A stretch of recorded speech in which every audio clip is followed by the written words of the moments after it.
ଆଜ୍ଞା ମୁଇଁ ପ୍ରଫୁଲ୍ଲପତି ସ୍ୱାଗତ କରୁଛେ ମାତୃଶକ୍ତି ଖବରକେ।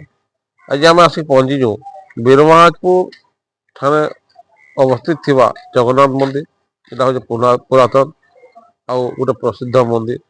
ଯେନ୍ ମନ୍ଦିରରେ ବର୍ଷକ 12 ମାସ 12 ତିହାର ପାଳନ କରସନ୍। ଆଉ ଅନେକ ପର୍ବ ଏଇଟା ପାଳିତ ହେସି।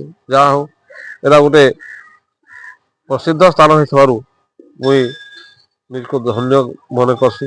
ଆଉ ଆମର ଚ୍ୟାନେଲ ମାତୃଶକ୍ତି ଖବର ଧନ୍ୟ ମନେ କରସି।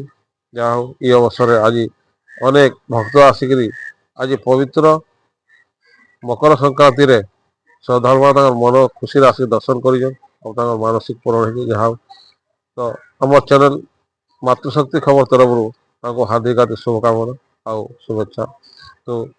ତ ମୁଇଁ ସବୁବେଳେ ଜଗତରନାଥ ଜଗନ୍ନାଥ ଭାବେ ପ୍ରାର୍ଥନା କରିବି ଯେ ଏଇ ନୂଆ ବର୍ଷଟା ସମସ୍ତଙ୍କ ପାଇଁ ମଙ୍ଗଳମୟ ଶୁଭମୟ ଆଉ ଖୁସିରେ ସେମାନେ ଅତିବାଦ କରୁ।